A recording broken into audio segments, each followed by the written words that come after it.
Fala galera do Movencast, tudo bem com vocês? No episódio de hoje, nós vamos falar com a Gisele Ferreira. Ela trata de um tema super importante que eu gosto muito, que é a arquitetura de TI. Fala, Gisele, tudo bem contigo? Tudo bem, obrigado pelo convite, é um prazer estar aqui na Moving batendo esse papo com vocês. Não, o prazer é todo nosso. Como eu comentei, é uma temática que eu pessoalmente tenho uma paixão, acho que ela é extremamente relevante aí para as empresas. E quando eu vi um pouco lá do seu perfil, até guarda aí para descobrir junto aqui no bate-papo, eu vi que você tem uma jornada bastante longa aí, né, no mundo de tecnologia, várias indústrias, e chegou aí dentro de uma posição, né, de diretora de arquitetura de TI de uma empresa muito forte aí no mercado. Conta um pouquinho para a gente, também conta um pouquinho para a gente de onde começou essa jornada, como que foi, o que você estudou, conta aí para a gente tentar ver que competências e que momentos de vida aí que ajudaram aí nessa jornada. Legal.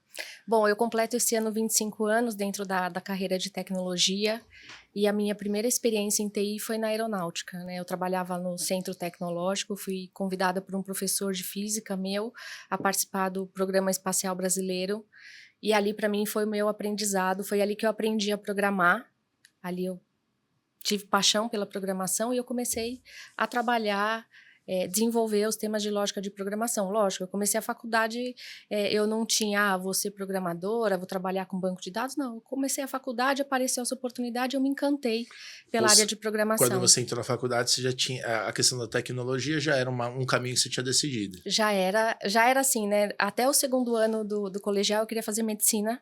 Ok. E fiz até treineiro na FUVEST, enfim. Só que eu tinha feito um curso na SOS Computadores há Eu também. muitos anos atrás, É, de Clipper, Lotus que 123, uma coisa legal. muito antiga.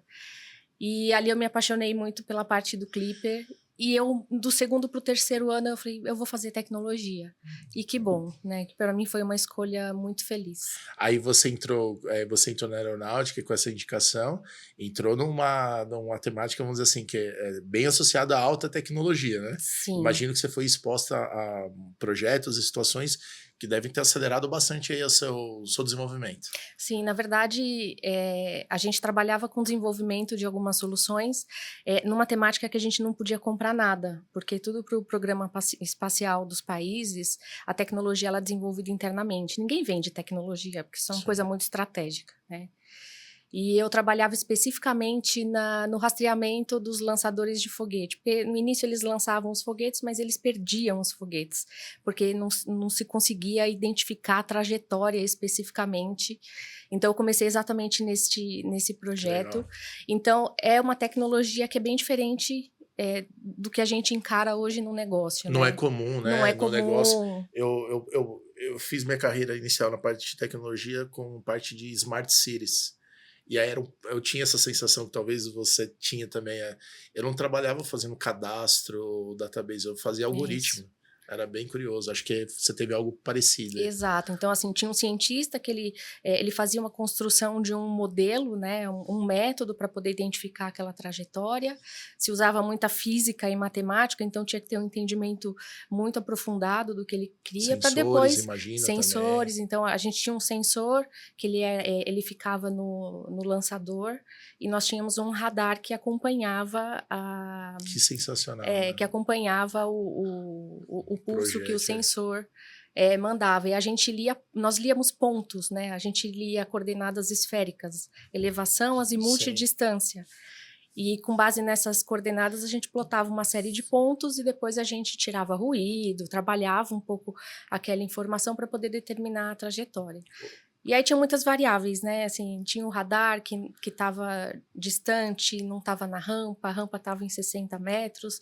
Então, parecia um pouco exercícios de física que a gente Sim, tinha da escola. Então, muito foi um legal. aprendizado muito legal. Essa parte é bem curiosa, né? Quando você aplica a tecnologia num ramo que não é uma transformação de dados simples, né? Em Exato. geral, saem coisas bem interessantes, por vezes patentes, coisas, uma vantagem, ainda mais em segmentos aí, vantagem competitiva, né?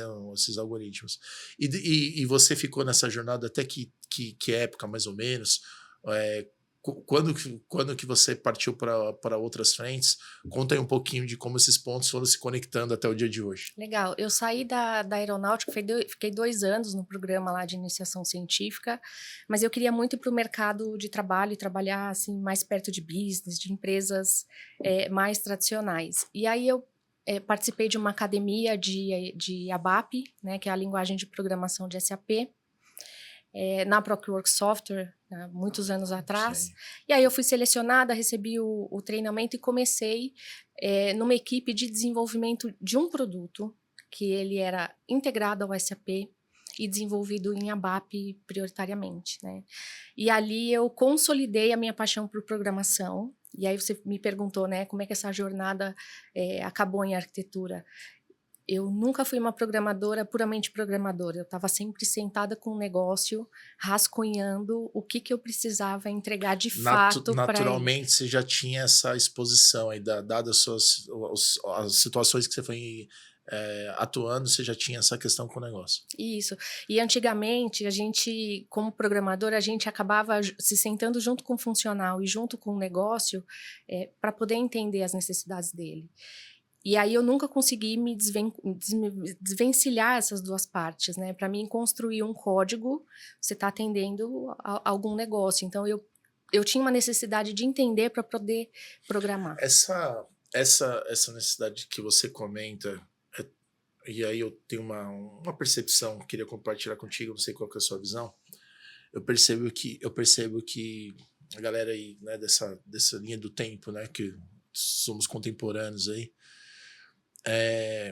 essa proximidade dos negócios, o entendimento, permitiu vários profissionais de tecnologia ocuparem cargos depois dentro dessas áreas de negócio.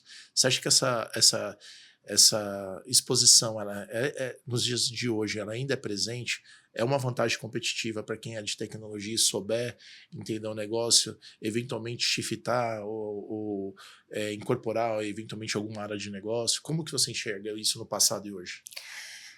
Eu confesso assim que hoje eu sinto que isso está mais distante, né? Eu acho que os profissionais de hoje talvez tenham uma orientação mais para a tecnologia e eu percebo que muitos não querem se envolver ali com o negócio. E para mim se envolver com o negócio é um diferencial competitivo. Né? Quando durante a minha carreira eu passei por várias indústrias. Sim. Isso gerou um diferencial competitivo para mim bastante grande, porque eu me dediquei a entender o negócio de cada uma dessas indústrias antes de pensar as soluções que eu ia entregar para eles. Com certeza, assim, antigamente a gente mergulhava muito mais em temas de negócio, hoje eu sinto muito essa separação e o meu trabalho hoje é promover muito esse encontro e garantir essa cola entre o profissional que entrega lá na ponta, ele precisa ter a consciência que o que ele está entregando, qual é o ponteiro do negócio que ele está mexendo. Ou seja, se eu entendi do que você comentou, você entende que teve um afastamento, talvez por especialização, por uso de fábrica de software ou qualquer outra ação assim, e que agora uma das atividades que você está fazendo é tentar buscar essa sinergia. Buscar essa sinergia. Senão você cria gap, né? Você cria, acho que o retrabalho e a eficiência na implementação acho que é impactado, né? Se você não tem essa clareza, né? Com certeza, assim, um programador que conhece profundamente do negócio, ele performa muito mais e eu acho que ele tem uma visão muito maior de riscos, que é muito importante na hora da gente entregar um código. Eu vejo uma baita vantagem competitiva, assim, eu brinco, né? Você pode pôr a camada gerencial que você quiser, que quem faz, porque nós somos programadores, Sim. quem faz a diferença é o programador. É isso. Né? Eu vejo várias empresas que falam assim, nossa, a gente está com um problema. Não, a gente contrata gestor, e os devs só ficam olhando assim, só deixa para autorar, né? Se eles não fizerem, seja com a ajuda da IA ou não, o produto não sai, né? Eles são determinantes, né? Acho que a pirâmide tinha que estar ao contrário, né? Na verdade, né? São os programadores que definem se o software vai ficar no ar ou não no final do dia. No final do dia, né? Não importa o modelo ou o modelo de gestão e tudo mais. E aí você comentou, né? E eu vi que você passou em várias indústrias, e pelo menos segmentos, que a gente fala, né? 4 ou 5. por vezes você chegou a solucionar um problema de uma se inspirando num modelo que era usado em outra. Como que é isso? Porque acho que isso é um charme de quem é arquiteto, né? Com toda certeza, assim, eu nunca tive apego ao segmento, nem necessidade de, eu tenho que vontade de me especializar só em um segmento. Eu gosto dessa dinâmica dos diversos segmentos, porque eu sempre aplico o método, né, da arquitetura corporativa, que te ajuda a enxergar qualquer segmento de uma forma muito pragmática, Sim. né? E com certeza, assim, eu tive muitos casos que eu resolvi problemas de um cliente usando a experiência de outros, né? E independente do segmento. Porque quando você... E eu acho que isso é uma coisa que eu sinto muito nos profissionais de hoje, né? Você pega um programador hoje, ele encontra muito mais facilidade para poder produzir um código. Antigamente, quando a gente programava em C++, em Fortran, a gente tinha que entender muito mais como era o comportamento do código na máquina. E nessa né? época que você comentou lá atrás, Procwork da Kinect, o boom lá das academias SAP, ou do Clipper, ou na época do boom visual, início visual, eu lembro que a gente ficava muito feliz que a empresa tinha um monte de CDs lá, que eram os helps. Aí, dependendo do que você queria, você pegava. Não era disponível como hoje tem o Copilot, né? Hoje você tem um Copilot. E aí a gente se esbarra em muitas situações que, às vezes, a gente escreve um código que consome a memória da máquina toda. Sim. E o programador não se deu conta, por quê? Porque ele tem uma abstração muito grande muitas hoje. Camadas de framework, né? Muitas camadas de framework. Eu conversei isso, né, com uma pessoa recentemente. E ele falou, mas como é que você acredita que você vai otimizar? Mas tá tudo funcionando. Aí eu falei, tá tudo funcionando, mas você tem 5 camadas. Dessas 5, acho que a gente vai tirar umas 3. Se a gente tirar essas 3, vai ser uma solução mais fácil de ter a manutenibilidade, né, que a gente fala, né? E você vai performar melhor, porque você vai, obrigatoriamente, é inevitável, você vai consumir menos memória e menos processamento. Aí a pessoa olhou para mim porque era de negócio, né? Eu falei, vamos lá que vai dar certo. E você sente que essa facilidade, essas diversas camadas, sejam camadas de construção de solução, vamos dizer assim, on-premise, ou de serviços, pode ser um desafio aí que as empresas estão tendo com os custos, com arquitetura em relação, por exemplo, ao uso de cloud. Ficou um pouco aberto demais, né? Acho que essa seria a minha pergunta. Eu vivo essa dicotomia hoje, né? Porque eu acredito muito no programador que conhece os detalhes de como o código se desdobra dentro da infraestrutura e impacta o consumo de memória, a quantidade de conexões com o banco, coisas básicas, mas eu gosto muito das plataformas de engenharia que abstraem bastante a complexidade do programador para que ele consiga dedicar o tempo dele para resolver mais inteligentemente os temas de negócio. Então, eu vivo essa dicotomia. Tem que fazer esse equilíbrio. Eu acredito muito na plataforma de engenharia para poder acelerar a entrega de valor, mas eu não quero esconder e nem tirar do programador essas camadas, entendeu? Porque é importante que ele entenda o impacto. Ele não precisa, eu brinco, né? Ele não precisa, toda vez que vai iniciar um projeto, começar com a função ConnectDB. Exato. Mas ele precisa ter o conhecimento para não estar... Senão causa até uma sensação, às vezes, que ele não faz parte, né? Pois é. Mas por que você faz assim? Eu só faço assim porque... Assim. E aí vira completamente substituível por uma IA, alguma coisa assim, né? Bem interessante. O tema da arquitetura, você falou assim, olha, aplicar métodos, né? Eu lembro que essa era uma das temáticas bem exploradas aí nas consultorias e tudo mais. E quando entrava no tema arquitetura, tinha o TOGAF, né? The Open Group Architecture Framework. Ele ainda é um framework sendo utilizado, surgiram outros frameworks. Dá uma dica aí para quem está em casa, que quer entrar nesse mundo da arquitetura. Eu só conhecia o TOGAF na época, mas tem outros, né? Tem o TOGAF, tem o Zachman. O Zachman ainda tem gente que usa, tem empresa que usa. Eu gosto muito do TOGAF. Mas eu não aplico ele na sua totalidade, porque eu acho que você tem que customizar muito o método de acordo com o ambiente que você está. né? Então, não adianta trazer um método, colocar ele embaixo do braço e querer aplicar ele na empresa existe, que você vai ter dificuldade. Acho que até porque ele causa um ciclo mais longo, né? Mais De longo. transformação, né? No run the business, acho que a coisa é um pouco diferente. É nessa linha que você está falando. Exato. E aí tem que tomar cuidado para isso não conflitar com a agilidade. Sim. Né? Porque é outra dicotomia que a arquitetura vive. A arquitetura tem que trabalhar e apoiar os times de agilidade, eles não podem ficar dentro de um ciclo gigante de ADM esperando as coisas acontecerem, né? Sim, então, assim, eles eles têm que coexistir juntos, eu acho que cada um tem o seu valor, mas é muito importante que a gente cuide disso. Mas, por exemplo, né, aí sem entrar em detalhes, e obviamente não precisa ser, eu tento abordar, né, não precisa ser nada específico da empresa, acho que é como visão geral. A gente acho que viveu vários momentos aí na tecnologia, né? Sim.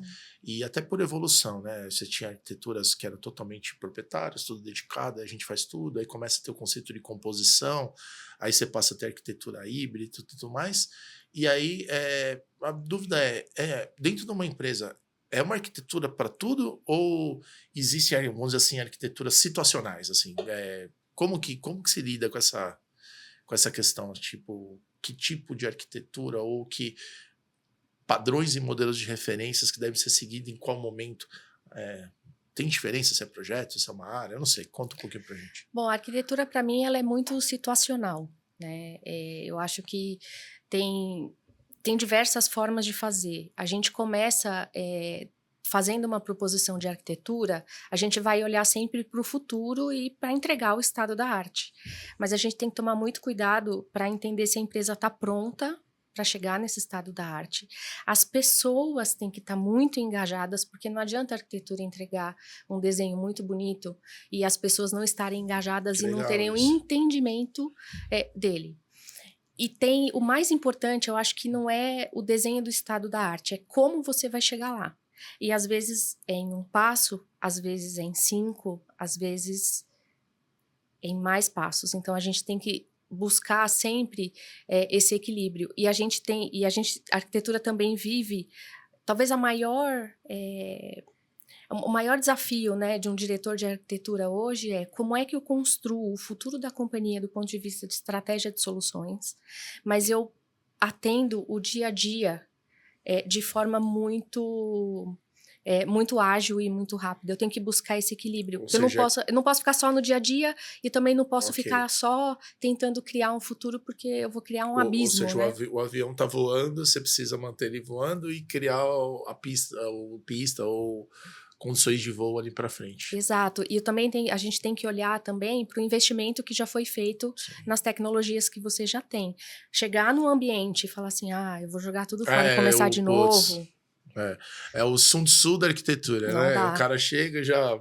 isso é tudo errado. Aí, essa ação de não respeitar... por exemplo, né, você assumiu uma cadeira recente... Aí, com certeza, vários investimentos, parcerias, aí, putz, tem algo que você não gosta. Mas isso que você está falando, não é questão de se eu gosto ou não, né? É questão de trazer esse legado e ajudar a ter o ROI, né? Porque custa caro, né? Tem algumas coisas que são bem carinhas aí, né? E o change, ele é muito importante também, porque às vezes você fala, não gosto dessa tecnologia. Eu vou trocar por outra que faz a mesma coisa. Mas ali você tem um change, e esse change ele traz um impacto, distração para pessoas de tecnologia, e no final do dia você está trocando tecnologia por tecnologia. Aí fica a pergunta, qual é o valor que você entregou com essa troca? Sim. 0. Então é melhor você ficar com uma tecnologia que talvez você não goste, mas que você faça de uma forma que você consiga garantir a entrega de estratégia que o negócio quer. Essa construção, né, você claramente, né, citou que é necessário um planejamento, que é necessário uma estratégia. Para fazer isso, imagino que exista uma gestão quase de projetos e iniciativas. Essa habilidade de gestão de projetos e implementação, ela é um fator decisivo dentro de uma área de arquitetura? Lá no seu passado você brincou com isso? Você tocou essa parte de gestão? Tenta fazer um ela, esse se isso já foi um pouco da sua história. Sim, já foi. Na minha jornada, né, fui programadora com viés de construção de produtos e antigamente tinha o on-premises, né? A gente construía um produto e a gente mandava o pacote para a estrutura on-premise do cliente, que era Linux, era Windows, era um banco Oracle, era SQL, então tinha uma diversidade e tinha que funcionar. Então essa cabeça de produto, essa vivência de construção de produtos foi determinante. Foi nessa época aí que a frase, na minha máquina funcionava. Na minha máquina funcionava muito, muito. Enfim, era determinante essa gestão. Determinante. E aí chegou um momento da minha carreira que eu senti falta de projeto. Eu queria participar de um grande projeto, porque eu vivia só construindo o produto, mas eu não pegava o começo, meio e fim. Então eu fui gerente de projetos também, gerenciei bastantes projetos na minha carreira. Isso é determinante para mim, porque você conhecer todas as fases dos projetos, especialmente as dores, é insumo para você se tornar um bom arquiteto. E também acho que preocupar cadeiras de estratégia, de liderança, Total. né? Porque inevitavelmente vai ser uma das responsabilidades, né? Total. Bem interessante. Brevemente, né? Na verdade, brevemente não. Claramente você comentou... na verdade, foi brevemente e claramente, né? Você comentou da importância da arquitetura junto com a visão do negócio. Aí, normalmente a gente ouve no mercado, e acho que até por acho que ser um volume maior e necessidade maior das empresas, a gente ouve muito da arquitetura tecnológica, né? Aí parque de aplicações, dado infraestrutura meio que hoje é um commodity, mas muita discussão sobre isso ainda, mas dados e aplicações. Mas você comentou o impacto no mundo corporativo, né? Sim. O quanto que essa disciplina, a disciplina de arquitetura na perspectiva corporativa é difundida? As lideranças das empresas, elas entendem o real valor disso? Elas consideram, você acha que já passam a considerar, ou em que grau consideram isso como uma disciplina estratégica de gestão da empresa? Eu acho que a arquitetura corporativa deveria estar na agenda de todo presidente de empresa, né? Porque ela ajuda a organizar o negócio e ela consegue garantir, através de método, que o que você está entregando lá com a sua engenharia, no seu código, está mexendo o ponteiro da companhia que você quer que mexa. Né? Então, são muitos passos, é uma temática super abstrata. Então, hoje você conta nos dedos, assim, empresas que trabalham, de fato, com arquitetura corporativa, desde a cadeia de negócios, de processos, desdobrando até o time de engenharia, mas as empresas que conseguem fazer isso, aqui eu não vou mencionar nomes, elas estão em outro patamar. Elas acabam tendo muita mais facilidade para ser digitais, né? Para ser digitais. Para entrar no mundo tech, vamos dizer assim, né? Exato. Então, senão assim, não entra. Você simplifica muito a sua jornada em tech quando você tem a visão corporativa. O desdobramento. O desdobramento. Eu lembro que na época, que ano que era? Talvez 2005 ou 2006... começou... mais ou menos a época que entram movimentos de Lean/Ágil, mas assim, bem embrião, né? Do Ágil. Mas tinha um movimento bem forte ali, que era do Service Oriented Architecture, que tinha total relação com a arquitetura corporativa. Eu percebi que a parte corporativa, muito poucas empresas exploraram, e meio que o SOA, né, virou uma temática de tecnologia, né? Exato. Mas vou usar um termo talvez aqui, né, que é essa delapidação, né, que é quebrar essa estrutura da arquitetura, simplificar e não considerar essa parte corporativa, é algo que gera muito custo para as empresas hoje? Com toda certeza. Assim, eu acho que, primeiro, eu gosto muito de trabalhar com o conceito sempre de capacidades de negócio. Né? Sim, então, começar a organizar, base, né? Exato, começar a organizar o negócio por capacidades e começar a decompor a tecnologia por capacidades também. Então, Sim. Construir microserviços mais autônomos, integrações que falam só daquele negócio e começar a sair do mundo dos microlitos e monolitos, etc. A evidência clássica é a aplicação monolítica, né? Que ela atende todas as áreas de negócio. Aí um quer mudar, o outro não quer, deu pau. Teve uma vez, eu estava fazendo uma revisão de arquitetura, olha que curioso isso. Tinha uma aplicação que era o monolito. E ela não era central, assim, mas ela fazia parte, assim, ela era importante. Ela era mais ou menos importante para um tema de negócio e muito importante para outra. Só que tinha o dono do produto, aquela história produtizada, barra produtificada, sei lá qual que é o termo certo. Tinha um pau que eles quebravam para ver quem mandava nisso, porque o prioridade de outro, sabe o que eu falei para eles? Eu falei, desculpa, essa aplicação é tal. Vocês já pagaram? Tá tudo certo? Eu falei, cara, vamos fazer o seguinte, vamos copiar o código-fonte, duplicar. Agora você cuida dessa parte dessa e a gente vai começar a separar. Quase quiseram me matar. Eu falei, ó, beleza, vocês podem ficar nervosos, querer me matar, falar que é maluco, mas assim, enquanto vocês não fizerem isso, vocês vão estar um parado no outro. Aí você vai querer fazer o OKR. OKR de quem? Se na hora que desdobra, sabe? É aquilo que você falou, né? Facilita, né? Facilita. E a galera cortou, né? Deixa pra lá, a gente faz parecido. Mas é aí muito chega importante. no ágil. É muito importante porque uma das coisas que a arquitetura corporativa bem implementada, ela promove, ajuda as empresas, é atingir um nível de flexibilidade que hoje é tão importante para a sobrevivência num mercado que muda tão rápido. Sim, a adaptação e a transformação começa ali. Então, se você tem um ecossistema de tecnologia mais componentizado, com certeza você vai construir soluções mais rápido para chegar no mercado primeiro. Se quiser incorporar uma empresa, se quiser fazer um spin-off, tudo é mais simples. Né? Esse é um tema, assim, que eu sou apaixonada. Isso é demais. Eu sou apaixonada, fiz alguns M&As, fiz spin-offs ao longo da minha jornada, amo esse tema. E as pessoas não têm a clareza que essa organização que a arquitetura corporativa traz te ajuda a fazer um M&A de forma muito mais efetiva, né? Porque você sabe as capacidades que você está comprando, você sabe quais você vai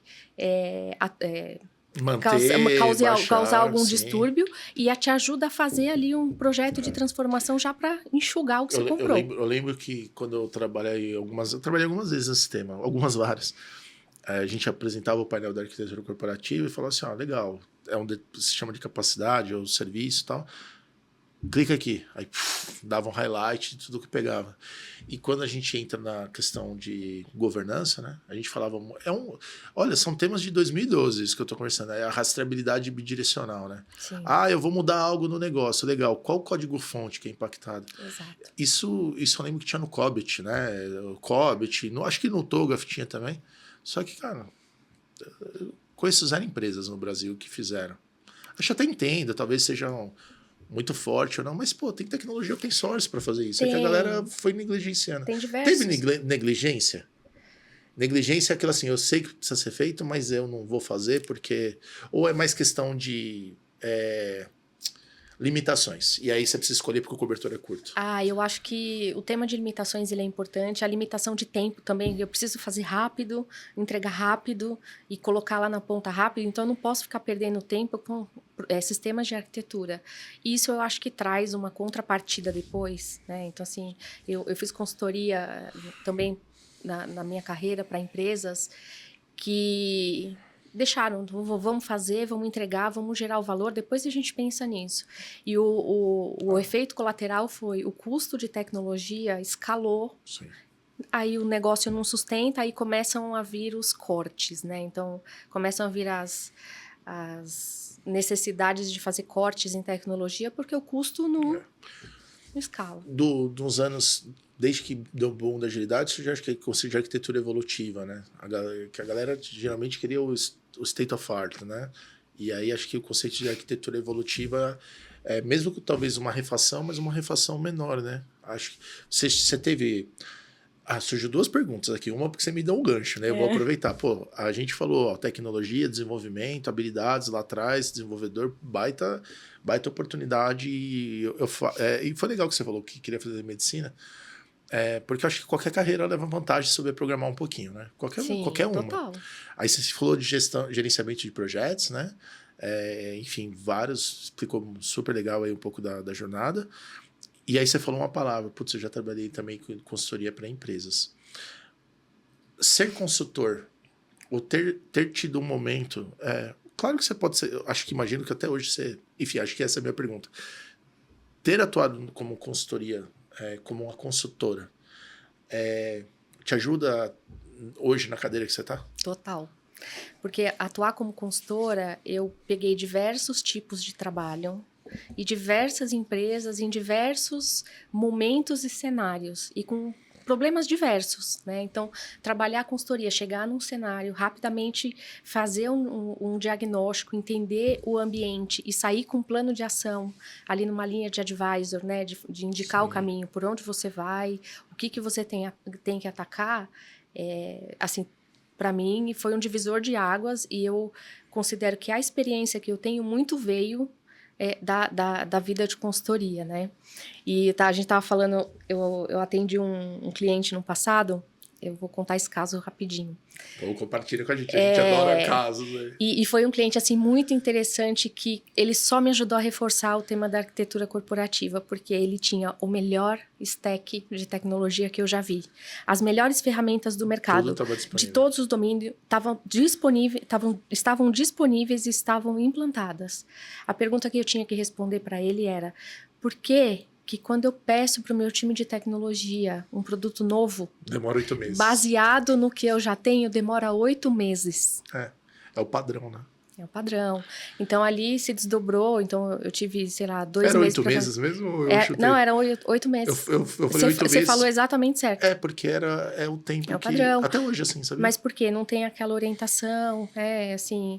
Vai construir uma mesa, constrói a furadeira, o martelo, os parafusos. A galera não tem história, não vai tem construir a ousa, vai construir outra mesa, constrói a furadeira, que foi o que eu brinquei, né? Todo projeto começa com a conexão ConnectDB. Não tem asset reuse nas empresas, né? O asset reuse é um dos princípios da arquitetura. Sim. E a galera nem sabe, né? Exato. Eu já vi uma empresa que implementou um negócio bem legal, que eles tinham como se fosse uma lojinha, uma Play Store, ou Google Store, ou Apple Store, sabe como chama? Então, quando você ia começar o projeto, dentro das tecnologias, aí você ia arrastando. Putz, o tempo para o primeiro código era absurdo. Inclusive, esse tema é bem presente ainda, né? Sim. Pô, a galera quer desenvolver alguma coisa. Se você vai numa empresa, você pergunta, né? Como arquitetura, né? Imagina, né? Legal. Quanto tempo leva para o primeiro commit? Isso é um indicador, né? Exato. Deveria ser horas, né? Se não minutos, eventualmente. Isso é o que a plataforma de engenharia, né? Que já está muito difundida, permite você colocar o programador, fazer o onboarding do programador muito rápido e começar a colocar ele para produzir mais rápido ainda. Custa uma fortuna um desenvolvedor hoje em dia, né? Então, assim, você faz o setup das coisas que são comuns, né? Da furadeira, da mesa, do parafuso, né? Deixa o cara só construindo o que você precisa de fato. E engraçado que você falou, né? Que tem a execução e a visão, né? Acho que tem um risco aí, né? De quem lidera as arquiteturas é de se apaixonar pela adrenalina da missão tardia, né? Uhum. E aí não faz esses ambientes, né? Aí quando precisa, tal... Tem uma hora que tem que dar um grito, né? Eu acho. Esquece, desliga, monta esses ambientes... Porque aí inverte, né? Sim. A chance, não sei se eu fui claro, né? A chance de você se afundar dentro do run é muito grande, né? E não fazer o transform, né? Isso é a vida, né? De um diretor de arquitetura, das pessoas que estão na cadeira de arquitetura. Eu tenho que cuidar do dia a dia, os pratinhos não podem cair, mas eu tenho que escrever o futuro do ponto de vista de tecnologia da companhia. Como que eu equilibro isso e eu não fico emburacada só no run e deixo de olhar para a transformação. Você falou na parte de pessoas, né? Você citou vários pontos ali, né? Pessoas, na parte de gestão da mudança, né? Organizacional, que às vezes a dor da transformação não valeria a transformação e assim por diante. Como que você enxerga aí que grau que a parte de gestão de pessoas está impactando o resultado dos negócios atualmente? Como você vê... Eu acho que eu vou trazer um tema um pouco mais amplo, porque assim, todas as empresas estão em busca de eficiência e de investimentos, né? A parte de pessoas inevitavelmente tem um custo grande, ainda mais tecnologia, né? Tem desenvolvedor sênior hoje, você oferece 25 mil, ele não aceita. Sim. Porque ele já ganha 40 mil trabalhando para fora. Tem uma questão dessa de produção, plataforma que é caro, ambientes AWS da vida, todo mundo descobriu que não é tão barato assim, e também temos os desafios /oportunidades vindo aí com a inteligência artificial para mudar todo esse cenário. O que você pode contar dessas sopa de letrinhas assim? Porque acho que é algo atual, né? Como chegar nessa eficiência. É sempre atual, assim. pessoas é o tema-chave de qualquer transformação e do sucesso de uma área de arquitetura corporativa. Eu acho que 80% do meu trabalho hoje é lidando com pessoas. 80%. Chega... 80%. Isso não do time, é o seu, você disse. É o meu. Você como diretora de uma área de tecnologia... Pavimentando. Pavimentando é com pessoas. Que legal. Socializando, fazendo as pessoas entenderem, puxando as pessoas para a realidade. É uma evangelização? É uma evangelização. E a gente tem um desafio... Tá entregando começou um projeto, eu tenho lá uma pessoa de produto, a pessoa de produto anda 6 meses com o projeto, ela sai da empresa. Aí vem uma nova, a gente começa de novo. E assim, eu podia criar um curso para colocar toda vez aquele curso, só que a pessoa ela vem com diversas experiências. Pessoas são únicas, né? Então eu preciso adaptar minha linguagem, ver que nível que a pessoa tá daquela transformação. E isso é, assim, chave.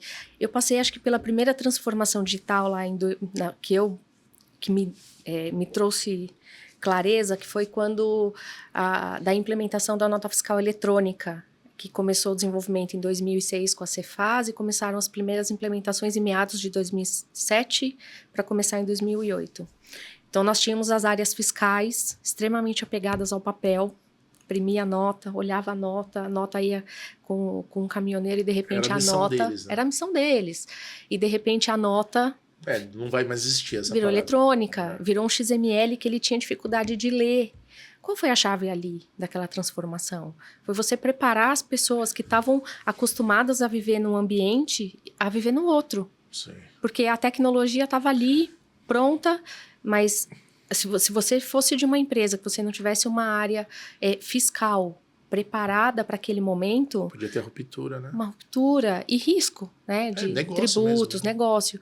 Então, assim, para mim, hoje, isso está muito pacificado comigo. Eu começo sempre pelas pessoas. Quando eu tive uma grande experiência em transformação também, acho que foi a maior, né, da minha jornada, tinha um alemão que trabalhava com a gente e ele era o especialista do GMO, né? Da gestão de mudança organizacional.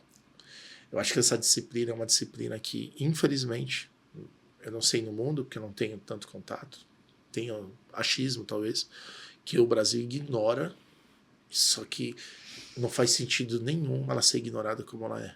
Sim. Toda iniciativa de transformação que a gente tocava na nuvem, a gente obrigatoriamente colocava a pessoa de GMO. Sim. Era o primeiro cara que o cliente questionava, mas por que tem isso daí? Já queria cortar, a gente fala, putz, cara, se for para cortar, a gente não entra. Você não maximiza o resultado, né, dessas transformações. Né? Você não colhe os frutos todos, ou pelo menos demora muito mais. Né? E depois você dá rollback, às vezes, na tecnologia, porque não teve ali aderência. Que as pessoas não incorporaram. Porque as pessoas não incorporaram. E isso acontece muito, porque para mim existe uma confusão no mercado muito grande entre agilidade e pressa. Sim, né? Não, isso é o padrão, eu sou ágil, então eu faço sem documentação, faço sem pensar, tenho que não colocar ágil, em produção. Né? Isso vai e aí eu não faço GMO, e aí as coisas não funcionam, eu falo, pô... Eu brinco com todo mundo, olha, se você quer escolher alguma prática ágil, faça a gestão do backlog, faça o Test-Driven Development e implemente GMO. Se você fizer isso daí, algo bom vai sair, porque você vai estar dando flow, né, na entrega, Sim. Você vai estar evitando uma etapa ou gerando uma etapa de retrabalho, que conceitualmente seria se você fizesse um modelo normal, e GMO é para pôr as pessoas no barco, né? Exato. E geralmente, mesmo fazendo isso, não dá certo. Gostei dessa frase, colocar as pessoas no barco. É difícil fazer isso. Quando eu aprendi essa parte do GMO, o rapaz ensinou a gente, né, que era em inglês, né? What is in it for me? É legal, pô, vai ter toda essa mudança, mas o que tem nisso aí para mim? E aí ele ensinou a gente que a gente tinha que fazer o GMO tanto com quem é impactado, como com quem não é. E é onde as empresas falham. Por exemplo, várias empresas entraram no ano passado na área de tecnologia, eu achava um absurdo, enfim. Hoje você mostra que, de fato, a gente estava certo no pseudo-absurdo, mas de fazer a TI bimodal. Aí, legal. Pô, então quer dizer que se eu não fiquei na nova, já era, né? Aí a galera começou a baixar performance. Quer dizer, ou então a empresa, não, essa aqui é a área de inovação. Aí tudo é diferente pros caras. Pô, mas eu que tô fora, eu vou ser mandado embora? Então é difícil ter o papel... Como que é o... Legal, surgiu a pergunta-chave aqui, né, dessa storytelling toda. Como é que vocês da arquitetura, dentro desses 80% do tempo tratando pessoas, têm um relacionamento com o RH corporativo? A gente tem conexão com o RH o tempo inteiro, nos ajudando a avançar com as pessoas. Então, se a gente percebe algum tipo de dor, em algum tema ali que a pessoa está mais apegada ao passado, ou que ela tem uma dificuldade de enxergar a estrada nova que ela vai ter e que vai trazer tantos benefícios, não só para a empresa, mas para ela também, o RH ele tem que estar junto. Porque lá no Total. RH, hoje não é RH que fala mais, né? Diretoria de gente, gestão, Gente, pessoas cultura. e tal, cultura. Eles são profissionais especializados nisso, que é difícil, né? Para quem tem uma cabeça mais bullet, né? Imagino Exato. que, pela história, você tem a cabeça mais bullet, né? Sim. Pô, como é que não tá claro isso daí, né? Não adianta a gente ter esse posicionamento. A gente se esbarra muito em cultura, né? A cultura que foi cultivada naquela companhia por tantos anos. Às vezes a cultura precisa ser ajustada para a gente conseguir atingir a nova estratégia que está se propondo. E por isso o papel assim, de gente e cultura é basilar para a arquitetura, porque eles nos ajudam a fazer com que as pessoas enxerguem que a nova estratégia, para que a gente consiga atingi-la, a gente tem que fazer novo. E para fazer novo, a mudança começa com a gente. E tem que mudar o comportamento e a cultura, né? Às vezes tem um cenário, claro, eu acho que ninguém nunca faz nada com essa intenção, mas às vezes eu vejo que algumas empresas, em alguns momentos, elas cansaram de aguardar as pessoas se adequarem. Sim. E readequar as pessoas. Existe algum gatilho para isso? Faz parte da análise, olhar até que momento que é evangelização e a partir daí quando que de fato é uma recomposição de time? Quão difícil? Eu imagino que é bastante difícil, né, numa posição de liderança, porque, né, são pessoas, têm jornadas, têm histórias, têm vidas. Quão difícil é tomar essa decisão? É por isso que eu não gosto de tomar essa decisão e por isso que eu sempre peço ajuda para o time de gente e cultura, né? E eles têm que estar capacitados para poder enxergar. Então, assim, primeiro a cultura tem que estar clara e a gente tem que mapear muito bem as pessoas que ainda não têm comportamentos e não estão com a cultura ainda muito alinhada com o que se precisa. E eu acredito, assim, porque são pessoas, são vidas, são histórias. Sim. É muito difícil. Ajudar a empresa a chegar até ali. Ajudar a empresa a chegar até ali. E a gente precisa delas pelo conhecimento do negócio. Eu acredito muito que, às vezes, fazer um mix de pessoas do mercado com pessoas da empresa, né? O próprio mix, que já é progressivo, né? O natural, ele ajuda muito. Então, quando você for contratar uma pessoa, é muito importante você olhar não só tecnicamente quem é aquela pessoa, mas por quais tipos de cultura ela já passou. Porque você quer colocar uma pessoa ali que promova uma mudança. Se você trouxer uma cabeça igual... Aí eu vou fazer uma pergunta que eventualmente você pode pular, porque talvez remeta ao seu trabalho atual e tal. Mas no Brasil isso é possível? Considerando... Por que eu estou perguntando se é possível? A área de tecnologia tem escassez de mão de obra conhecida. Se não me engano, está em 800 mil vagas atualmente. A contratação de profissionais, se você não faz aquela carta de oferta que você pega alguém de uma outra empresa conhecida, que aí você já conhece a cultura, o perfil completo, né? Conflito comportamental e tudo mais, é uma dinâmica onde poucas empresas têm isso, né? Vamos lá e vamos fazer a oferta. Claro que ocorre. E sobra pessoas que estão em momento de transição.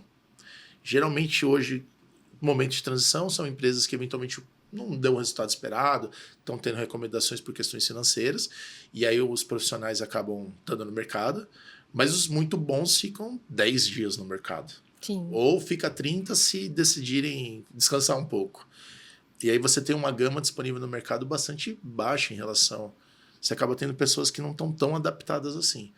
Como é que vocês de arquitetura, ou como é que uma área de arquitetura em geral, baseada num processo mais consultivo seu, você acha que tem que se preparar, se organizar para não ser tão suscetível a pegar o que é melhor disponível versus a pegar o que precisa? Como que vocês se organizam? A gente sempre tem que pensar num mix de time e tem que pensar em formar pessoas internamente. Ok. Tem a formação interna. Essa formação interna ela é muito importante. E para a arquitetura corporativa de negócio, às vezes para mim é muito mais fácil pegar uma pessoa do negócio, capacitá-la em arquitetura de negócio e começar a construir a jornada, porque ela já está ligada com tecnologia, então a gente consegue fazer uma formação muito boa de pessoas. Ou seja, expandido um conhecimento dentro de uma área para ser um conhecimento mais difundido. Mais difundido. Como se fosse uma camada, vamos dizer assim. E eu trago pessoas do negócio para sentar na cadeira de arquitetura corporativa, ali na arquitetura de negócio, para nos ajudar. Isso funciona super bem. Obviamente, a gente tem que trazer pessoas do mercado e quando a gente passa, né, a encomenda para o RH, a gente já passa segmentos e empresas que têm as pessoas com a cultura que a gente espera para aquele negócio. E é difícil. Porque os quesitos são recheados, né? São. Porque senão você enxuga gelo, né? Você está tentando fazer uma coisa, você põe uma pessoa sem a cultura, você não consegue implementar. Não consegue implementar. É possível, eu tenho conseguido fazer com muito sucesso, com paciência.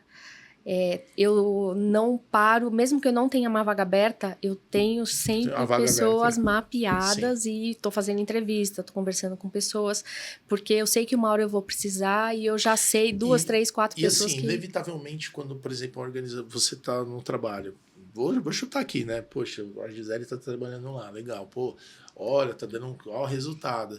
Aí passa daqui 2 anos, né? Eu vi que você tá 1 ano e 2 meses, mais ou menos, na Cogna. Mas aí, galera, pô, Cogna é conhecida, você tem histórico. Pô, ela tá trabalhando lá, pô, estão precisando de alguém. Tal, vai lá, né? E aí o pessoal rouba, né? Vamos dizer assim. Sim. Faz parte, né? Acho que é até uma realização, né? Faz parte. Até um reconhecimento do trabalho. Por vezes. Tem que casar com o seu momento, que você quer, né? Assim, não é trocar por trocar. Eu acho que você tem que minimamente entregar o valor na cadeira que você tá, até para pensar nisso. Uma das coisas mais importantes que eu vejo em relação, e talvez se você tenha bastante cobrança aí como estratégia, você até falou, né? O tempo de entrega das soluções, a gente brincou de 8 meses e tal. Que a gente fala que é o ciclo, né, do Application Life Cycle Manager, que é o ciclo de desenvolvimento de soluções, né? Esse é um ciclo custoso nas empresas, de diversas formas, tanto na realização de valor, quanto do valor não realizado, vamos dizer assim. E o retrabalho que você teve ao longo dele, né? Nossa, nem me fala em retrabalho. Eu fiz uma estatística, eu não sei, tá? Mas o retrabalho no Brasil, nessa frente, é quase 56%. Imagina que tudo que vai, 50% volta. Aí desses 50% que foi, 25% volta. Chega uma hora que você fala assim, tá, eu aceito e vai. E com uma taxa de manutenção alta, né? É inacreditável. Assim, eu não sei como fica de pé. Eu ainda vou levantar uma bandeira, assim, mas é que eu acho que eu não tenho tanta voz assim, mas é absurdo. E com com ações... Eu acho que a gente, enfim, acho que tem erros de processo mesmo, mas vou voltar um pouco na questão do ciclo. Esse ciclo é onde desemboca, não, né? Mas desemboca. Todas as demandas da empresa normalmente caem na área de tecnologia para implementar algo. Não tem como. Vamos chutar aqui 99,9%. Aqui não chegou, é que tá errada. E aí, pô, tá todo mundo lá. Você tem uma capacidade produtiva limitada, você pode ter fábrica e tudo mais, você precisa rodar esse ciclo. Qual que é o papel da arquitetura em construção desse ciclo? É sozinho a arquitetura? É área de processos? Com que outras áreas vocês interagem para poder fazer essa brincadeira aqui acontecer? Excelente pergunta. Assim, o papel da arquitetura, quando a gente... estrelinha! Eu gosto muito dessa temática porque a arquitetura não trabalha sozinha. A arquitetura não é uma área iluminada que pensa uma solução e entrega no papel para alguém fazer. A arquitetura ela é responsável, primeiro, por garantir que a demanda que o negócio está pedindo, a gente está entregando uma solução aderente, adequada e pensando na sustentabilidade daquela solução para o futuro. A outra coisa é, quando a arquitetura entra no game, quando a gente vai construir aquela solução, a arquitetura tem que garantir segurança, aí ela trabalha em parceria com o time de segurança, integração, os padrões qual é o padrão de integração que eu vou criar, em qual cluster que eu vou fazer deploy. Tem que trabalhar com dados, porque tudo que eu entrego já deveria nascer com seu respectivo analítico, né? Com os relatórios adequados. Você diz que não é só fazer o posicionamento, a avaliação de algum requisito. Tem um checklist bastante... Você já citou 3. Segurança, dados, integrações, o alinhamento com o time de engenharia, porque o time de engenharia deve entregar a solução respeitando todos esses padrões. E eu tenho que garantir que o time de arquitetura de negócios que olhou para processos, né? Eu vou dar um exemplo. Às vezes chegam demandas em tecnologia para construir um sistema. Aí, quando eu olho primeiro para a arquitetura de negócio, como é que está esse processo? Aí eu falo, gente, assim, não vamos pensar na tecnologia, não. Vamos sentar primeiro, a gente talvez vai... a maturidade ali não esteja tão boa. Primeiro a gente tem Entendi. que trabalhar o processo em uma eficiência melhor, porque quando a gente desdobrar isso para a tecnologia, vai nascer mais rápido. Se eu não faço esse trabalho, eu tenho que construir um sistema muito mais customizado para atender todos os processos. Eu lembro que quando a gente fala que é faria do mesmo saco, né? A gente tá no mesmo segmento aí, atuando de forma paralela e de alguma forma. Eu lembro que tinha uma estatística que, se eu não me engano, era que 40% dos requisitos demandados nunca eram utilizados. E aí consumiam todo o ciclo de desenvolvimento, mais os 56% de retrabalho. E tinha uma organização que eu atuava, que eles tinham um departamento que eles acionavam as pessoas que pediam a solução, porque às vezes ia dar o período de garantia de 3 meses das fábricas e não tinha sido utilizada. Nossa. Acho que é nisso que você está falando, né? Por que eu vou construir para depois ver se eu quero ou não? Exato. Então, e às vezes, quando a gente faz essa revisão de processos, até antes de pensar no como da tecnologia, a gente pega exatamente esse tipo de cenário. E assim, eu tenho vários exemplos. Como é que fazer fala? só o necessário. Não criar aquilo que não deveria existir, exato, né? Um negócio assim, né? Exato. Então, a gente questiona, a gente pergunta sobre o processo e a gente tem feito trabalhos de otimização do processo para depois pensar em tecnologia. Sai mais simples, muito legal, sai mais rápido. Deve sair uns insights também, né? Sim, sai insights, ajuste no processo. Quantas vezes, assim, aí é sentimento, né? Vamos supor, né, de 10 vezes que vocês fazem isso, quantas vezes vocês chegaram à conclusão que a área não precisava de um sistema, por exemplo? Ah, muitas. Ou a área não precisa de um sistema, ou ela chega e fala, quero construir um robô. Ah, eu preciso de um robô. Aí você vai entender para que ela quer aquele robô, é para fazer uma integração sistêmica, que não era um robô. Entendi. Né? Um simples desenvolvimento. Era a forma que a área estava porque são pessoas ali, né? Era a forma que ela materializava a visão dela. Exato. E muitas vezes a área e a arquitetura corporativa ajuda, né? Que legal isso daí. A área, ela vem e pede uma coisa porque ela precisa, porque é muito importante para a área dela. Aí a arquitetura olha assim e fala, tá conectado com a estratégia? Tá priorizado pela rastreabilidade. Tá priorizado pelo C-Level? Sim. Porque se não tá priorizado pelo C-Level, às vezes começa e depois morre. Cai lá no e consumiu o recurso. Consumiu o recurso e no fim morreu, não foi nem implantado. A gente chama o shift left, que o pessoal fala. Se tiver que parar, para o mais rápido, mais próximo da ideia, exato. Né? Porque se tiver que parar depois que tá lá indo para ambientes já, aí tudo custa milhões hoje em dia, né? Exato. E aí vem a arquitetura corporativa trabalhando desde a estratégia do negócio e questionando ali, uma solução que está caindo ali, realmente é necessária agora? Ou a gente tem alguma coisa mais urgente para fazer? A arquitetura, dentro do universo da arquitetura, tem várias. Vocês prestam serviços também, né? Sim. A gente está falando de vários serviços que são prestados. Eu entendo que um deles é de governança.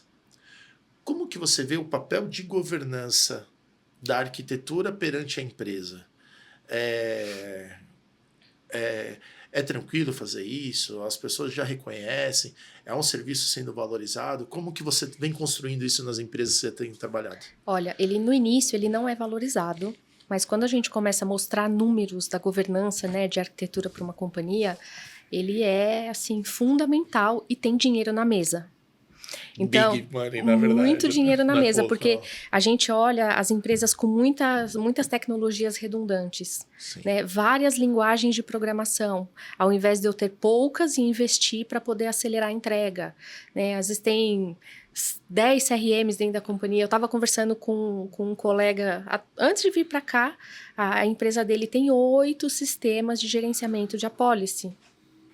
Então, assim, eu não digo que a gente deveria ter mas eu não sei se eu preciso de 8. Me parece que há uma oportunidade, né? Uma redundância. Pode ter um motivo. É aquela história, né? Nunca tire uma cerca antes de descobrir porque ela estava no terreno. Exato. E aí você pega o CDO dessas empresas que tem muita redundância tecnológica, eles sofrem demais para construir o data lake e produzir os produtos de dados. Não, e não só o CDO de dados, mas o CDO do digital também. Porque a camada do dígito é aquela que a gente quer que fique lá perto do cliente, né? Exato. Ou seja, o cara vai fazer uma chamada API que podia estar tudo pré-processado ali, quase que um JSON pronto ali, sem instantâneo. Não, o cara vai lá no sistema core, consulta o saldo e um exemplo, né? E aí, putz, cara, aí toma a máquina. Tudo que é muito no core é mais caro do que essas tecnologias que estão mais próximas, né? Você distribui na nuvem como é que a gente falava? Você tem os dados... coisas em inglês. Democratizado? Não, era a Golden Copy, né? Que falava assim, aqui é a Golden Copy, tipo, aqui ninguém pode mexer. Daqui em diante, cara, faz o que for necessário, desnormaliza, né? Transforma para ser rápido para o usuário. Se você não tem isso, como é que faz? Pois é. A arquitetura de dados fica limitada, Fica limitada. Então, assim, na cadeira de arquitetura, um dos meus pilares de trabalho, em 100% das empresas que eu passei, são projetos de racionalização. Racionalizar o ecossistema de tecnologia, eliminar redundância, porque quando a gente simplifica o ecossistema, fica mais fácil para inovar. Imagina, você vai inovar com novos sistemas de gerenciamento de, por exemplo, apólices de seguro. No mínimo, você vai ter que construir uma baita camada de abstração para poder conversar com essas... Vai ter Exato. Uma tecnologia que vai custar alguns milhões ali para poder rotear isso aí. Fora as pessoas para sustentar, que é caro, né? Complexidade de processo, infraestrutura, banco de dados. O custo disso daí vai na lua, né? Vai na lua. E acho que é muito comum, né? Nas empresas. Sim, mais. Total. E principalmente as que fizeram M&A sem a orientação de capacidade e aí não conseguiram é normal, né? enxugar. Só vai pondo sistema. Beleza. Ó, acho que a gente percorreu aí várias temáticas muito legais. Tem uma ainda que eu acho que eu quero provocar, mas eu quero dar uma chance da sorte. Legal. De aparecer aqui no nosso game. Vamos pro game? Vamos sim. Então vamos ver o que vai sair de tema de surpresa. Eu conheço algumas posições e aí, se não sair, depois eu complemento com alguma pergunta. Organização e estrutura. Acho que a gente falou bastante aqui, né? Vou colocar uma pergunta aí, talvez só para ratificar e tal. Ou seja, baseado tudo que você comentou, que você falou, a arquitetura corporativa é uma ferramenta essencial para definir a visão da organização e a estrutura de como ela está sendo feita. Total. Um dos pilares, né, do trabalho da arquitetura corporativa é organizar a companhia da forma mais eficiente para poder utilizar a tecnologia para atingir a estratégia. Então, é inevitável a gente não discutir sobre estrutura. E o nome é isso, né? Arquitetar, né? Criar, construir, né? Podia ser engenharia corporativa, que é engenhar, criar também. De fato, é construção, né? Total alinhado. Quanto mais as empresas investirem nisso daí, melhor serão os resultados. Vamos ver o que tem de bom aí de surpresa pra gente. Só dica depois, marca como líder, senão ele sai de... Quer ver? Clica aqui de novo. Aí, agilidade e métodos ágeis. Bem, agilidade bombou, super hype. Se a gente olhar o ciclo do Gartner, né, o hype cycle, né, ela bombou, agora está naquela... o vale da desilusão, né? E vai começar a ter a estabilidade dentro das empresas. É um tema, muito trabalho que eu fiz em relação a isso. E aí você comentou, olha, a galera da arquitetura junto com a agilidade, aí você citou, agilidade é velocidade, não sei o que e tudo mais. Qual foi o impacto dentro do mindset da construção da arquitetura, do mindset ágil, né? Como que foi essa adaptação e o quanto que você acha que isso está conectado com o processo da digitalização? Que a digital transformation é o que o CEO de uma empresa, a agilidade acho que é meio, né? Ele quer que ela seja digital, né? Exato. Como que a arquitetura fica nesse meio? Como que foi essa adaptação? E acho que é uma área que vocês se relacionam, né? No início, eu acho que a arquitetura ficou perdida na agilidade. Assim, Eu enxergo a agilidade como um parceiro de trabalho para entregar valor. E eu acho que a gente tem que buscar um equilíbrio, porque a agilidade é importante e a arquitetura corporativa também é, para poder garantir a sustentabilidade das soluções ao longo prazo, né? Porque eu entrego uma coisa muito rápido, mas ela cai, ela tem várias vulnerabilidades de segurança, ela não atende o meu negócio de forma apropriada, ela traz risco para a marca. Então, a arquitetura, eu vejo ela muito inserida no processo de agilidade para garantir que as coisas saiam, né, dentro do guideline. Por exemplo, se for uma solução para... Vamos chutar, né? Vai ter um varejista, vai ter um determinado evento e é uma situação 2 a 3 dias, tal. O nível de requisitos de arquitetura é o mesmo? Ou para cada tipo ou tipificação de iniciativa, vocês conseguem segregar requisitos diferenciados? A gente tem requisitos diferentes, arquitetura de referência, acho que é o nome, arquitetura de referência, Desculpa, mas isso, mas alguns eles são commodity para tudo que a gente tem que olhar. Que é né? Essa segurança você não pode brincar, né? O tema de autenticação e autorização, em todos a gente tem que ter. E não é só implantar uma ferramenta de autenticação e autorização, é o como ela é implantada que importa. Né? Então, assim, eu acredito na agilidade, nos colegas de agilidade, eu acho que eles trazem muito valor para a companhia, mas o trabalho em conjunto com a arquitetura entrega mais valor. Aí, você disse que tem uma camada que, independente desse tipo de iniciativa, é uma camada que vocês não têm como abrir mão, é nessa linha. Exato. E aí, às vezes, isso pode parecer que é um ofensor, mas faz parte. Eu acho que a agilidade veio para ficar, e a arquitetura corporativa também. Os dois têm o seu valor e a gente tem que, na empresa, customizar o método para melhor aplicar as duas práticas. Alavancar. Exato. Eu gosto dessa visão. Muito Sim. legal. Vamos ver qual que é um próximo item. Gestão de projetos digitais. Aqui eu vou abstrair um pouco. Assim, vocês participam, obviamente, da construção de projetos, vamos dizer assim, que são voltados ao negócio. Mas, com certeza, vocês têm projetos que são estruturais, que são da arquitetura para a empresa, né? Sim. Como que você faz essa gestão? Como é a questão orçamentária disso? Como se explicam as ações? Conta um pouquinho aí, qual que é a sua visão sobre esse tema? Que dica que você daria, por exemplo, para alguém que está cuidando de arquitetura e fala assim, cara, como é que você defende a parte dos projetos de estruturantes, por exemplo? A defesa dos projetos estruturantes de base, né? Por exemplo, investimento em governança de dados, investimento em camadas de API Manager é super difícil, Então, como diretora, né, de arquitetura, eu procuro pegar o orçamento que eu preciso e distribuir nas iniciativas, porque é muito difícil você provar o retorno, né, daquele investimento para pessoas que não conhecem profundamente aquilo, que estão com a cabeça mais no negócio, né? A gente sabe que tem benefícios tangíveis, né? Os intangíveis, eles são mais fáceis de explicar, porque, por exemplo, um projeto de API Manager que você tem que implementar uma governança, que você tem que consolidar sua camada para poder garantir segurança. Os intangíveis você consegue explicar. Agora, a empresa fala, legal, mas eu tenho X milhões, eu vou investir no meu negócio. Eu preciso vender mais, né? Você falou, pô. Então, a dica que eu dou é ratear esse custo pelos projetos de negócio que existem e tem funcionado.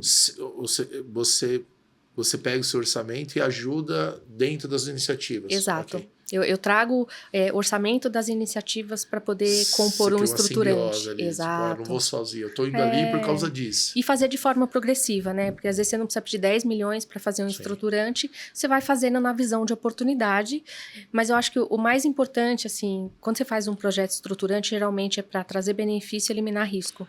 E se tem algum risco envolvido, geralmente é importante colocar esse risco na mesa. Até mesmo porque não é decisão exclusiva de vocês. Exato. Alguém pode ter que assinar junto. Exato. Tem um tema que eu acho que não está abordado aqui em nenhum lugar, mas para arquitetura faz total sentido. Eu vi até uma postagem que eu até repostei no LinkedIn, achei muito legal. Que era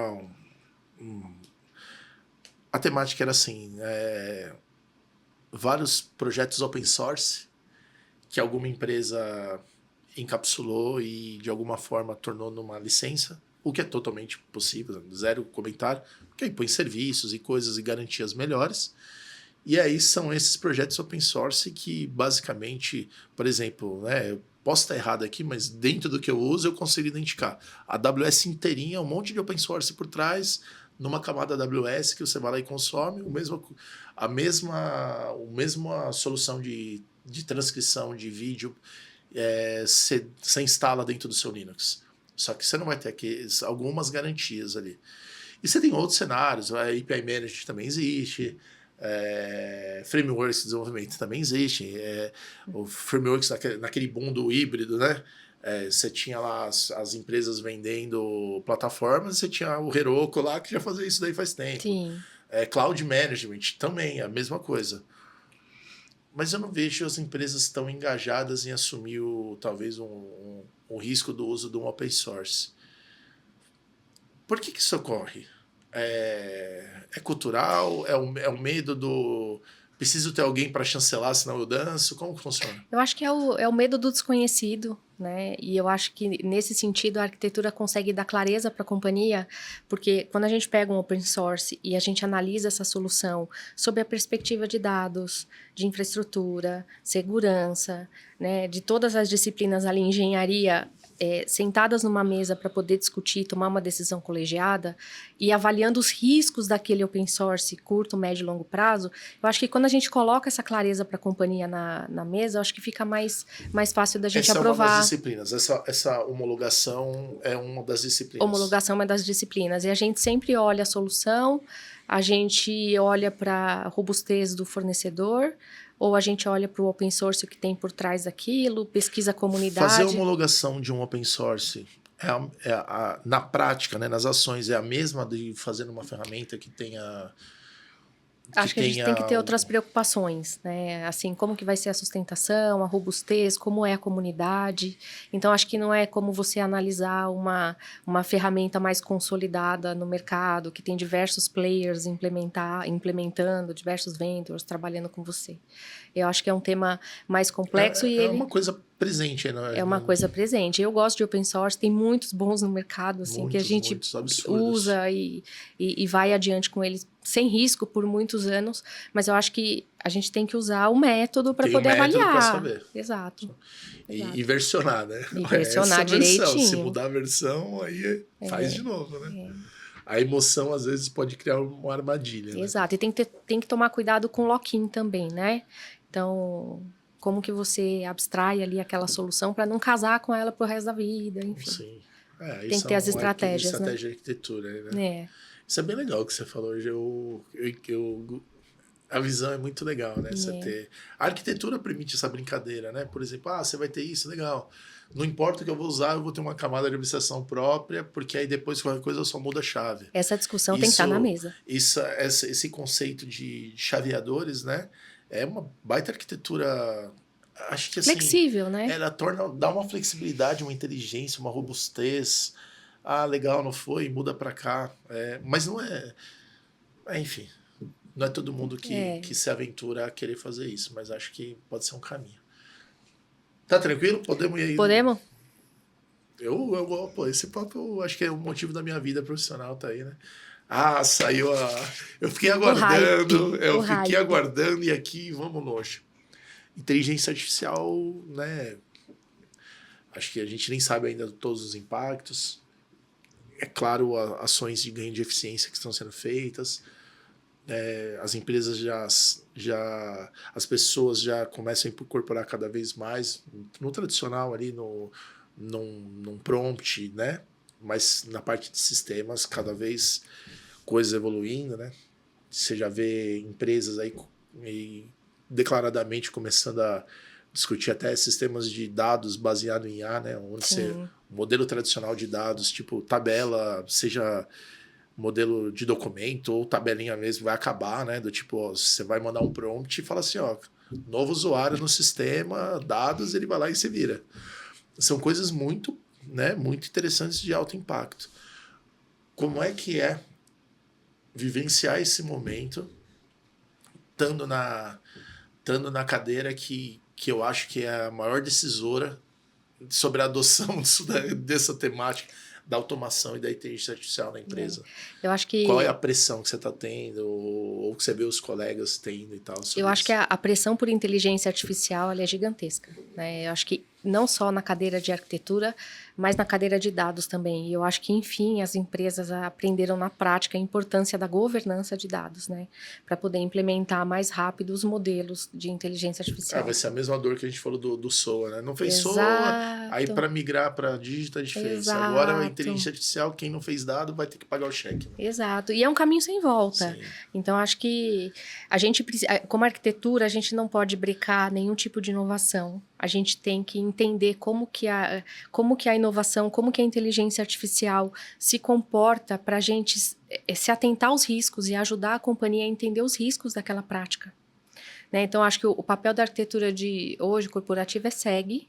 Eu vou entender com você, eu vou ter um papel aqui de advisor e identificando os riscos, né, da adoção dessa tecnologia e do como ela está sendo implementada na companhia. Que legal. Né? A gente não pode... começou a inteligência artificial, os modelos, aí agentes, agora já multiagentes. Né? Então, assim, se a gente dorme no ponto, a gente tem uma estrada... Em menos de um ano saiu do automações simplistas para o agente, multiagente, e daqui a pouco... eu brinco, né? Daqui a pouco vai entrar um sistema de filas de mensagem, né? Você joga lá, que é isso, né? A galera, né? Os agentes se discutem e te dão uma resposta. Exato. É um negócio curioso aí, né? Então, a gente tem que tomar cuidado com proteção de dados, a gente tem que tomar cuidado com... Pô, você não instalou o direito autoral. E aí, a gente trabalha em conjunto com o time de segurança para poder desenvolver a política mais adequada para a companhia sem ferir o apetite da companhia. Essa forma de atuar que você fala, eu não sei se é um termo que é usado ou não no mercado, eu gosto de falar que a arquitetura atua como uma governança pastoral. Que porque não é uma governança punitiva, né? Do tipo, cara, não pode. Aqui, eu ali, né? Eu faço até o movimento, eu brinco, né? Quais são os caminhos a seguir, né? Exato. Porque é onde, em geral, na área de arquitetura, tem boas cabeças, né? São pessoas que talvez tenham uma formação, estudaram a temática bem mais a fundo, né? Sim. O hobby dessa turma geralmente é tecnologia e arquitetura, né? Sim, e sempre eu acredito muito que na cadeira, né, de arquitetura a gente nunca pode barrar um projeto. Na verdade, o meu papel é de identificar os riscos, o potencial risco daquele projeto para a companhia. Se é alguma coisa muito, muito relevante, assim, de alto impacto, de alto nível de risco, eu não vou barrar, mas eu vou trazer o board da companhia para falar, olha o tamanho desse risco, isso aqui pode trazer problemas para a marca, enfim, e a decisão ela é tomada em conjunto. A arquitetura corporativa não toma essa decisão sozinha. Eu vou fazer uma pergunta mais profunda, tá? Quase de visão. Quando a gente olha no mundo das empresas digitais, todas as empresas estão tentando ser mais digitais. Não vou entrar em detalhe o que é ou não é, é diverso o conhecimento disso, Sim. Mas vamos partir de um princípio comum. E a gente tem aquelas que são digitais que se destacam, né? Que a gente, de alguma forma, põe o tech lá no final, né? Que elas, de fato, né, não estão tentando. Elas já têm uma tecnologia muito no centro do negócio, né? Que, dado o meu exemplo aqui, empresas que têm a tecnologia no centro do negócio, eu chamo de tech. As outras eu falo que estão em transformação. É um conceito, tá? Pergunta. Aí, essa é passível de ponderações. Se a tecnologia está no centro do negócio tech, faz sentido existir arquitetura de TI? Então, você entendeu a minha pergunta? Entendi, e a gente vive isso nas companhias. Eu considero que eu sou arquitetura corporativa e hoje eu estou dentro da área de TI. Assim, perpassa. Eu não moro só dentro de tecnologia. Eu acho que não é o lugar que vai ficar. A tendência natural do mercado é uma posição como você responder diretamente para o board ou CEO da empresa. Sim. Assim como a de agilidade teria que ser também. colocaram no RH para ser mais isento, para não dar mais trabalho. Mas o RH também não é isento. Sim. Porque os modelos de gestão que estão no RH são suscetíveis. É difícil essa pergunta. Por isso que eu falei, é uma pergunta mais de visão. A minha visão é essa, tá? É como dados. Dados, às vezes, está debaixo do CFO, do CID, do VP de tecnologia, mas dados é um tema também muito estratégico e que perpassa, né? É inevitável ter esse movimento para as empresas ficarem mais planas. Exato. Porque, que você mesmo falou, né? Pô, tem arquitetura, você cuida de dados, na parte de arquitetura de dados. Padrões, modelos de referência, tá, mas tem o CDO. Quem é que manda, então? É o CDO ou você na cadeira? É como você ensinou aqui. Você tem que colocar o tema mais importante do que a cadeira. Exato. Mas são perguntas que em algum momento dentro da organização e estrutura vai surgir, né? Eu trabalho muito bem com os meus pares, por exemplo, de dados. É uma parceria, né? Eu tenho um arquiteto de dados que está mais conectado com o time dele de governança, engenharia e plataforma do que até com... É que a pergunta vai além, né? A arquitetura é uma área ou ela é um tema estratégico? Ele é um tema estratégico. Sendo um tema estratégico... Você é líder do tema estratégico, você pode ter gente espalhada em todas as áreas. Total. É isso que acho que a gente tentou indicar para as empresas, mas na hora que elas fizeram a transformação ágil, elas, entendi, mas essa parte eu não vou fazer. Porque é abstrato, agora vão pagar porque vai ser mais custoso. E elas vão ver quem já fez isso voando. Porque você otimiza, você eu acredito. É um modelo matricial implementado na prática, né? Exato. Não chamar projeto de tribo e não sei o que e achar que é a mesma coisa. E eu acredito assim... polemizei agora, tá? Peço desculpa. É uma polêmica, mas assim, eu acredito... Mas é coisa do dia a dia mesmo. Eu acredito muito mais na visão de prática do que de área, propriamente dito. Exatamente. Então, eu não tenho problema de ter um arquiteto estendido dentro do negócio. É a melhor coisa. Para você, como amante da arquitetura, é a melhor coisa. É a melhor coisa, porque ele sente o calor do negócio, ele está conectado com a prática, então a gente tem uma conexão estratégica, não tem coisa melhor. É um serviço dentro da arquitetura, é a alocação dos profissionais. Ele vai e volta, ele já sabe. Aí, por exemplo, desculpa se eu estou me estendendo um pouco mais, mas eu lembro que você citou um caso, a gente tem um desafio que uma área de negócio às vezes muda o líder e tal. Se você tiver esse arquiteto que vai e volta, ele pode ajudar a manter esse crescimento. Total. Isso se não acontecer aquilo que eu falei, né? De ele depois tocar ali. A arquitetura é prática. É uma prática. E é que as empresas têm muito essa questão de criar departamentos, né? Eu acho que, cara, quando virar essa questão da prática, uma horizontal, né? Que a gente fala. Enfim. Podemos encarar mais dois? Vamos. Fica tranquilo pra você? Uhum. E aí já, como eu falo, quando o papo tá bom, a gente mapeou bastante aqui, fora quase 50 minutos que a gente foi só na conversa. Inevitavelmente, gostaria de um dia ter a chance de explorar mais vezes aí. Saiu um tema que é bem legal, né? Que é parcerias e ecossistemas digitais. De certa forma, a gente tocou num exemplo que você deu.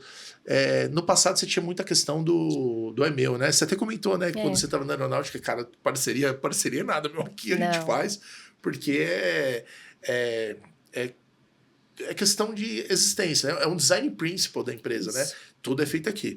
Aí a gente foi para um mundo onde consultorias e as plataformas e tudo mais falaram, vamos fazer o seguinte, em vez de criar composição, né?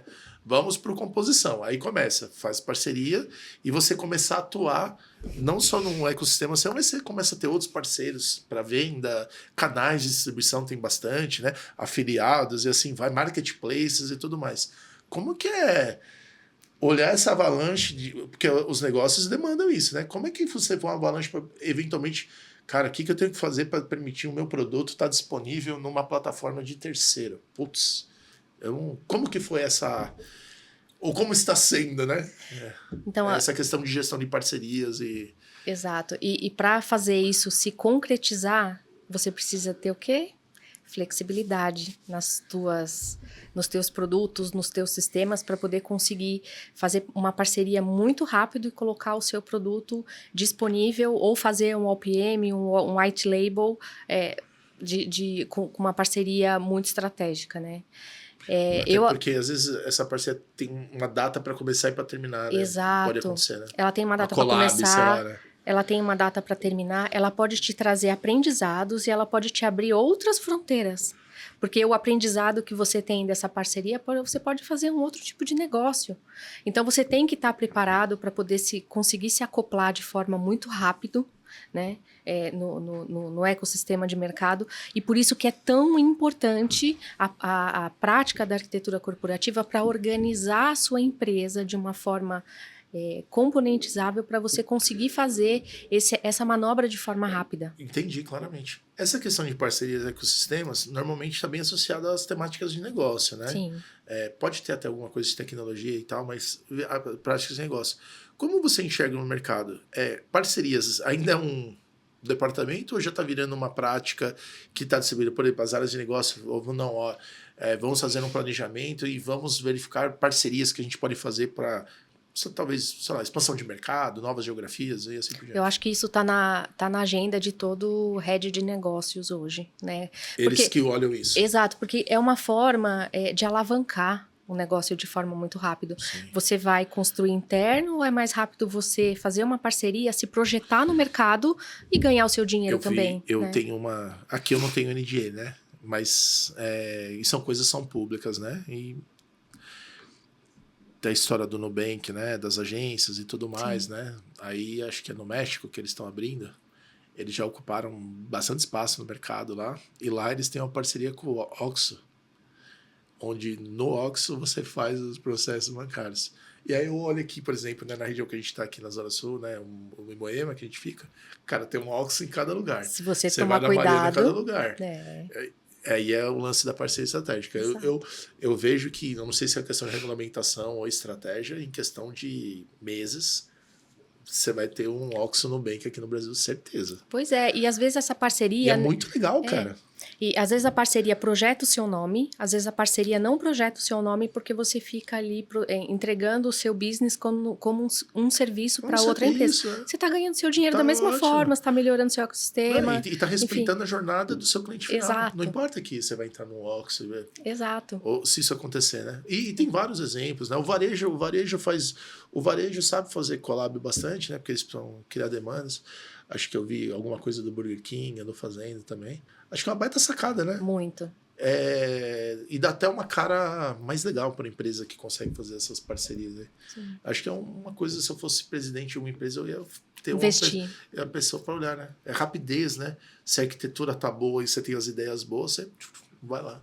Vamos ver. Eu queria que saísse algo de pessoas. Vamos torcer para sair algo de pessoas aí. Geralmente fica por aqui, assim, ó. Não saiu de pessoas, vamos no tecnologia emergentes. Toda hora tem uma tecnologia nova, a gente falou um pouco do open source e tal. Qual que é a velocidade que tem que dar do tipo assim... porque ser digital não é pegar tudo que é tecnologia, não é um monte de gente que está andando com tablet dentro da empresa, né? É bem mais amplo. Qual que é a dinâmica da incorporação de tecnologias emergentes versus rodar o negócio? Como que funciona, assim, até fazendo um pouco de conexão, talvez, com inovação, abertura de novas possibilidades? Eu acho que a gente tem que apoiar, né, essa prática, encorajar as pessoas a testarem novas tecnologias que vêm no mercado, mas eu acho que a gente tem que criar uma governança por trás disso também e fazer a pessoa pensar, para que eu quero essa tecnologia? Qual é o caso de uso de negócio que eu quero atender? Não pode ser uma tecnologia legal, só por uma tecnologia legal eu vou fazer uma troca. Então, geralmente a gente cria reuniões de arquitetura, que eu não falo nem que é de arquitetura, né? Dentro de tecnologia, onde estão presentes as cadeiras de segurança, de engenharia, de dados, de integração, e ali a gente começa a discutir sobre aquela tecnologia emergente para ver se faz sentido. É uma troca por uma troca, ou eu estou trazendo um benefício? Aí tá, eu trago uma tecnologia para fazer determinada coisa. Mas se eu já tenho uma tecnologia semelhante dentro de casa, eu tenho que tomar uma decisão, eu tenho que decomissionar. Para que eu vou ficar com duas? Ou seja, tem um impacto da implementação dessa tecnologia, mais o das pessoas, né? Mais o das pessoas. Que às vezes é um custo, né? Você já até explicou, né? Que é um custo bem grande aí. Exato. Então a gente olha tudo. Eu estou colocando a tecnologia aqui, ela vai custar infraestrutura, ela vai custar armazenamento de dados, eu vou precisar de pessoas para manter, e não tem problema, se ela for muito melhor daqui, vamos trocar. Tinha aquela brincadeirinha, né? Inventei um celular, eu quero, mas o que é essa mala? Não, é a bateria, né? A bateria. É o que vem junto, a reboque. E às vezes você olha, às vezes você vai num seminário, em alguma reunião, você encontra tecnologias, eu acho que tem que encorajar mesmo, mas a gente tem que cuidar da adoção e do risco. né? Eu vou tomar uma liberdade de fazer uma pergunta que tem algumas coisas meio na cabeça. Eu falei, pô, acho que é bem legal. A gente vivenciou um momento, talvez há uns 8 anos atrás, que as empresas, até para atrair os talentos, né, e talvez até para dar uma experiência diferente para os colaboradores, né, já da empresa, começaram a criar algumas práticas de hackathon, algumas práticas de descoberta, vamos dizer assim, e a arquitetura geralmente estava bem presente, né?